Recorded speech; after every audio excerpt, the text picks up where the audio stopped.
Hasbunallah wa ni'mal wakil. The Lord is my light and my salvation. Whom shall I fear? And yea, though I walk through the valley of the shadow of death, I will fear no evil, for you are with me. Thy rod and thy staff, they comfort me. Thou preparest a table before me in the presence of my enemies. You anoint my head with oil, my cup overflows. And surely goodness and mercy shall follow me all the days of my life. And I will dwell in the house of the Lord forever and ever. Amen. Assalamu alaikum. It's Thursday. Welcome to Johnny's Bite. Big shouts to Sunra Fashions in Tamale from our office, 0246 590 That's the number to call. Now, this morning, I want to celebrate a great man of our country, a former member of parliament, a former minister of state, a former director of the GIJ, former editor of the People's Daily Graphic, Pan-Africanist, a mentor, a teacher, a father figure in society, and so many other things. Honorable Kojo Yankah, yesterday was his birthday, and we want to particularly celebrate him. Sir, we love you. We pray that you live long, for a long time, to share your nuggets of wisdom with us, as always. Happy birthday. And this one is belated, but happy birthday to you, the Honorable Kojo Yankah.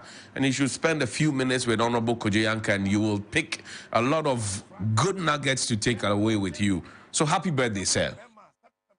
Happy birthday, we love you, and may God continue to bless you abundantly. Happy birthday to you.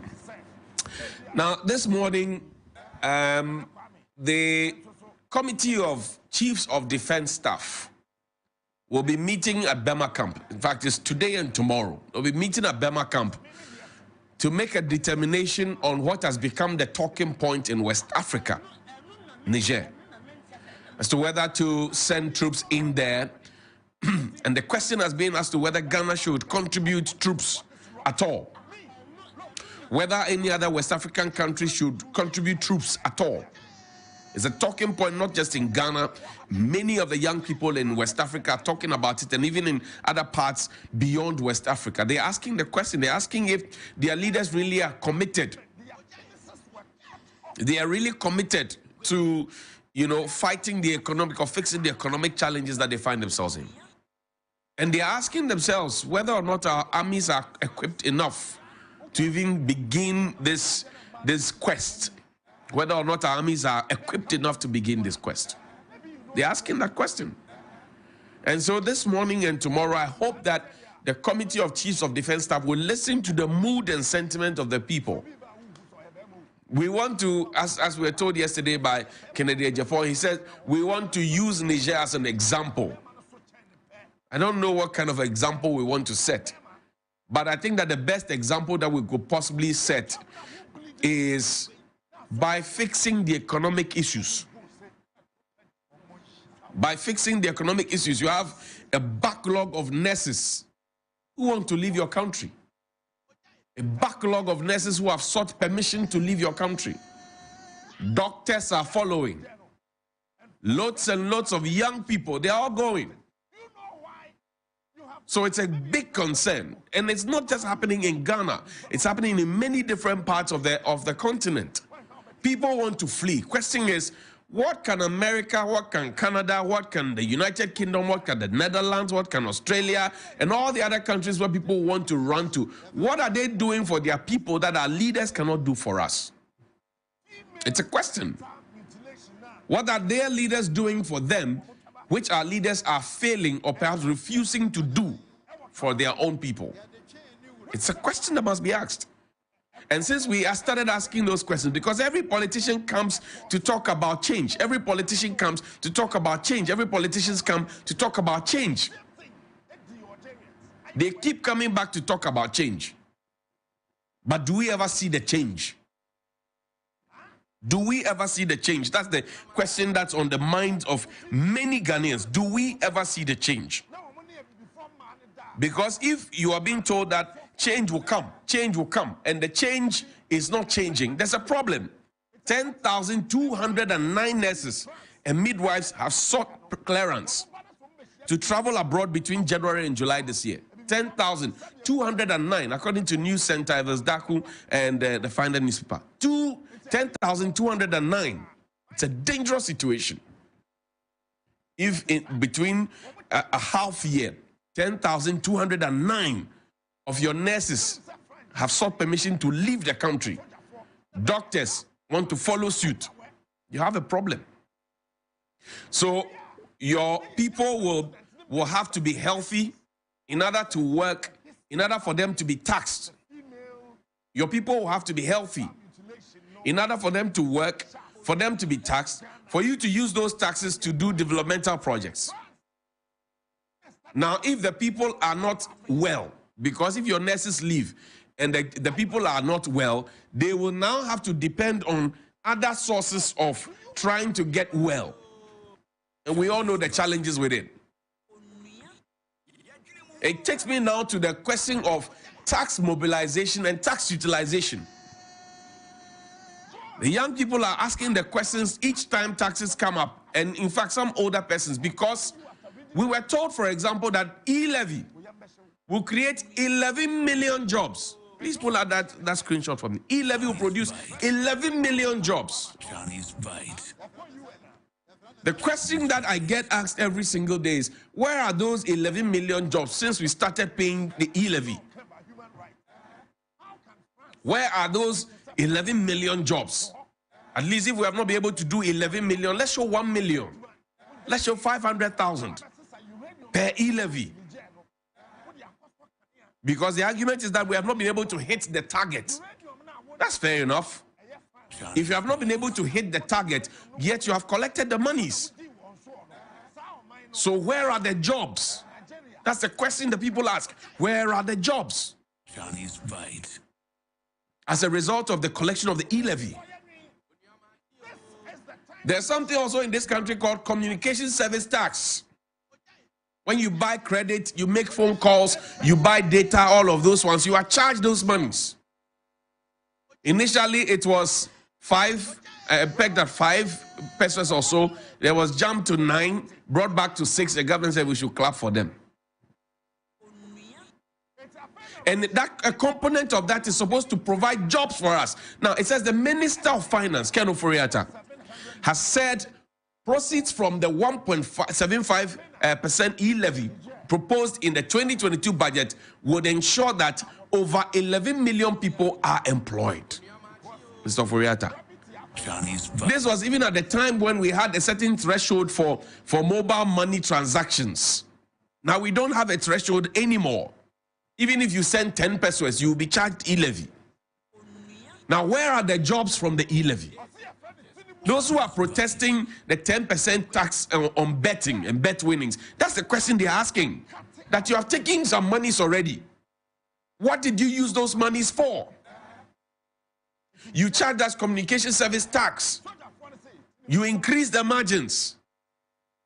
Now, within that, you said you are going to use a portion of that to create jobs for the youth. But your unemployment rate has still since gone up. So the young people are asking you, where are the jobs? Where are the jobs? And you see, Dr. Bawumia said something back in the day about taxation. He spoke about a downward spiral. And when they say you are going on a downward spiral, it means that you are, how do I describe it? Like John Mahama said in his book, that you are on a steep hill, going down the hill on a bicycle without brakes. Oh yeah, yo. What free? He spoke about a downward spiral. And he says that if you tax the people, you tax them so much they cannot pay. You play the video. Let me not be Dr. Ba. Play the video for me. Johnny's Bite.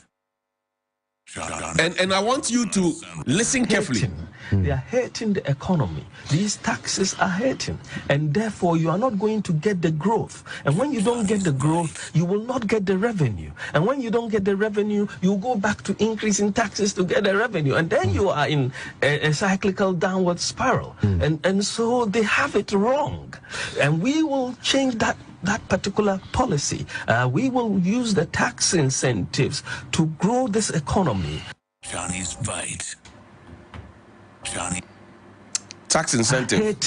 They are hurting the economy. These taxes are hurting, and therefore you are not going to get the growth. And when you don't get the growth, you will not get the revenue. And when you don't get the revenue, you go back to increasing taxes to get the revenue. And then you are in a cyclical downward spiral. And so they have it wrong.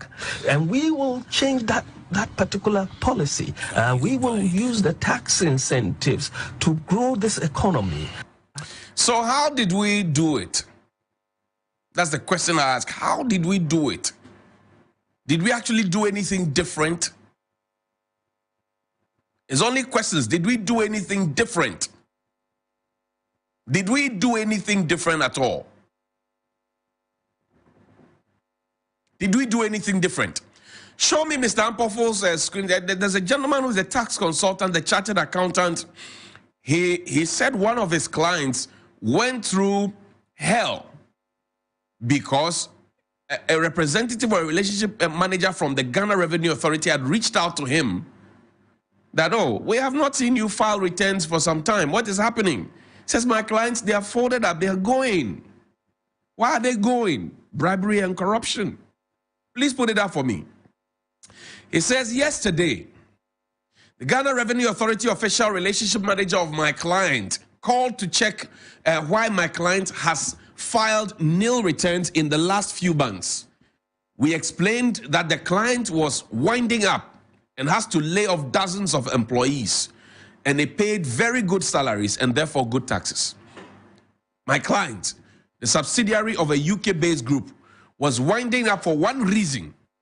They were unwilling to pay bribes to ministries officials, though it had the best products for what it does on the market.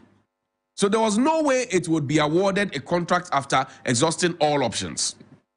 It had already been permitted to deploy the product at some private and public health facilities as a test at its cost, and all stakeholders were generally happy with the product. This product is already in operation in Nigeria and in Kenya's public health sector, and they didn't have to pay bribes. But on Ghana, you will pay. And it is something that I cannot personally do as the chair of the board of the company. I used the best of networks I had to convince officials to allow us advance with processes, but I could not save this company or prevent the layoff of many hardworking employees. It's been a painful experience for me. I've been in industry for years, but I was oblivious to this fact. I've always refused to accept it, but I experienced it firsthand. Of course, I've had pleasant experiences where people have done their work without making demands. Unfortunately, I have even had some foreigner friends advise me on who to see if I want a contract finalized. Unfortunately, I've even had some foreigner friends advise me on who to see if I want a contract finalized. I have always believed you can meet, reason with people, and always dialogue to achieve results, especially when it is in the interest of the country. A sad lesson I've learned over the years in Ghana: if you are willing to be corrupt, you will be very rich. Unfortunately, I can't bring myself to pay governments or public officials to do their work. So it is what it is. What is what it is? The company is folding up. People are going to lose their jobs. We will not get the taxes from them again. And we will keep going down in that spiral, downward spiral, cyclical thing that Dr. Bawumia spoke about. Completely hopeless because of a few greedy people. And we pretend that we don't know these few greedy people. We know them. Choose a ministry, department, and agency. Choose. Choose a public institution. Choose it. And tell me if you're a contractor, you do not know that you have to go and see this person and pass a certain brown envelope, or see this person and give a certain 10% before your contract comes. In fact, sometimes even after you have executed the contract, you have to go and pay a certain 10%, or you'll be asked to discount it, whatever it is, before you get your money. He had the shock of his life. Then we will come and say that, oh, we know that the public sector cannot employ, so we are hoping that the private sector will get in and save the day for us. The private sector is getting in and we are pushing them out. Now this white man, when he goes out of the country and somebody tells him, well, I've seen Ghana, I want to go and investigate, I said, hey, my friend, don't go there, they will burn you. Don't go there, they will burn you. They will finish you. That is what we have become as a people. The pretense And he says, if you are corrupt, you will be very rich. And those who are corrupt and are very rich, and yesterday Kennedy Japan said, he said they are so rich, but they come out and pretend that they do not have anything at all. As I speak to you, there's a secondary school in OT. They are going to sit for their ICT exam, for their WASI, practicals. The assistant headmaster is begging the teachers to bring their laptops to come and support the school so that the students can write their WASI practicals, because we have not been responsible enough as a people, right from the very top. We have not been responsible enough as a people to provide basic computers for the children to go and sit and write their practical exam. We have not been responsible. And this businessman's issue is not just to him. It is happening to so many businesses. You meet business people these days, and they are complaining that their businesses are being crippled. They are happy to pay the taxes. They are happy to pay the utility bills. They are happy to pay whatever it is. But when they have satisfied all the statutory requirements, they now have to go and pay extra for what they don't know. Now it's not who you know, it's what you have. The money in your pocket. So I asked the president this morning, because the buck stops with him. Has he taken the pains to even engage this stakeholder who is checking out jobs to be lost and the livelihoods that will be lost? Has he even taken time to engage a whole business setup? Have they taken time to engage and find out and say, look, show us whoever it is, we'll deal with the person and bring you back? We won't. Because the money is not sweet then. We said we're going to use the ANAS principle. Where is the ANAS principle? I'll leave you with a throwback video. Dr. Papa Kwesi Ndum of the Progressive People's Party, formerly of the CPP, then he formed the PPP, is a serial entrepreneur. His bank was collapsed in this country. If I'm not afraid to say, I can say that Dr. Papa Kwesi Ndum had the widest coverage in terms of branches across the country, aside GCB and maybe ADB. You go into every single village, you will find Dr. Papa Kwesi Ndum's GN Bank, right? The GN Bank. You go into every village, sometimes even a container, ally. His bank was collapsed in this country. What was the reason? Frivolous. Now, we are back at that private sector conversation. There was a seminar that happened at Unimark GIG, my own school. My good friend Noel Nuchuga asked a question.